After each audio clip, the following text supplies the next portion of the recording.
Hi, Mike Hall here. Today what I'd like to cover is following on from an email I sent out earlier today to my readers on wartime issues from World War II, because of course this year marks the 75th anniversary of the end of World War II. And if you'd like to read that email, all you've got to do is click on the link below this video and that will take you straight through to that email. But in the video, what I would like to do is just to cover something a bit closer to home.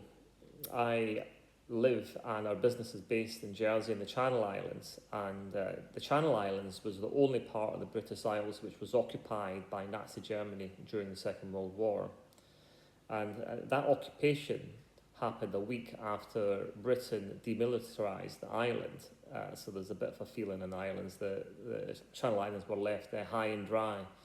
And what happened is on the 28th of June 1940, the German forces came over and they bombed and machine gunned various parts of the island because they were not aware that the islands had been demilitarised. So, for example, they would see a farm truck thinking it was an army truck and they'd blow up.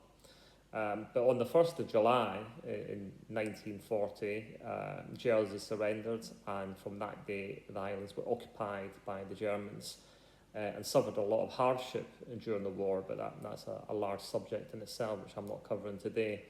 And it remained occupied until the 9th of May 1945, when it was liberated after the end of the war. But normally, we would have had a big celebration this year marking the 75th anniversary, but because of coronavirus, those celebrations were cancelled. However, thankfully, I'm pleased to report that the Channel Islands are now completely free of coronavirus. And I think that it's a great place to visit on a vacation normally, but in the current environment, it makes it even more appealing. In particular, there's a lot of history on the island about the German occupation. In Guernsey, we have the war tunnels, which were built by the Germans using slave labour during the war. And then the whole island is surrounded by bunkers, which Hitler was obsessed with creating this Atlantic wall, an impregnable force on the island that could never be taken from him. And those remnants remain today, and you could really go around the whole island, mixing history with stunning coastal scenery, which I think would make a fantastic vacation. I certainly, if I didn't live here, I would be interested in doing that. So it's something I would recommend. So just on that theme, as a side note, I just want to share with you a photograph that my daughter's boyfriend took recently. So this is Battery Moltke at Leland, which is actually about a 5-minute drive from where I live. Now, all of Guernsey's 29 heavy coastal artillery guns were dumped over the cliffs after the liberation, with the view that it was to clean the island of all the taint of German occupation. Some have since been recovered and restored, but as you can see from this photograph, the artillery guns remain at the bottom of the cliffs, which I think is quite fascinating. Moving on to my normal subject, which is stamps, I just want to briefly go through what I find interesting about occupational stamps of the Channel Islands. As you'd expect, this is an area of collecting which is of great interest to people that live in the Channel Islands, because it has such historical relevance to us.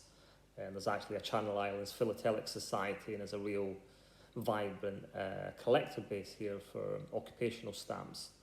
Now, during the war, they used British stamps and they were allowed to mail between the islands, but they weren't allowed to mail to the UK. But when they ran out, they produced their own Jersey and Guernsey stamps.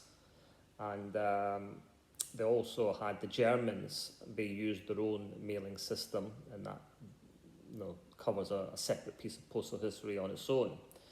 But what I've always thought was quite interesting about collecting occupational stamps from Jersey or Guernsey is that incredibly they remain quite cheap, and you can build a fascinating collection without really breaking the bank. But what I'd like to do now is just share 5 examples, just to give you a flavour of what collecting occupational stamps is like.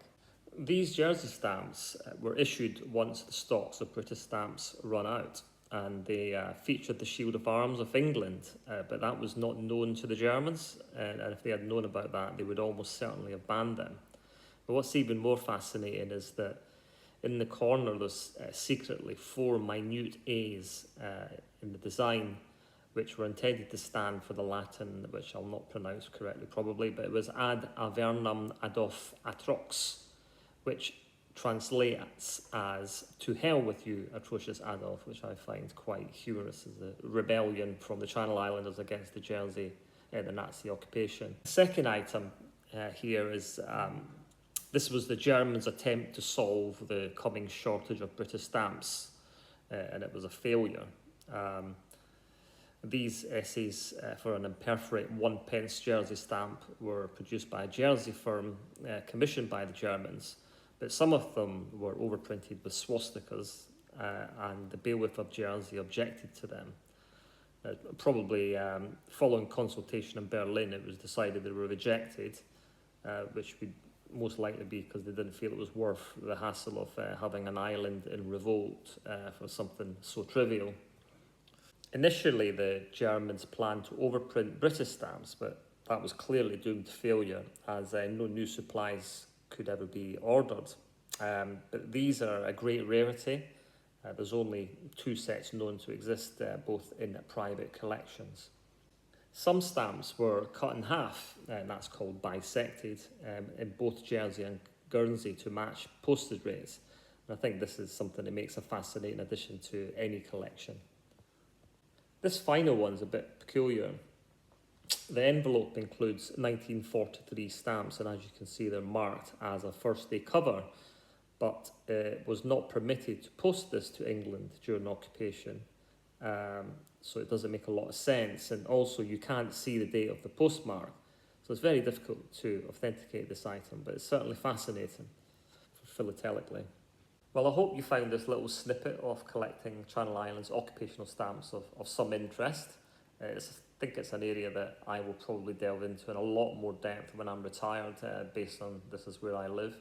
But we do have a stock holding of occupational stamps available. So if you're interested in building a collection of Channel Island occupational stamps or adding to your existing collection, please don't hesitate to get in touch. You can contact us by email at info@justcollecting.com, or alternatively give us a call on +44 if you're outside the UK, 01534 639 998. I thank you very much for watching, and I look forward to speaking to you again next week. Thank you.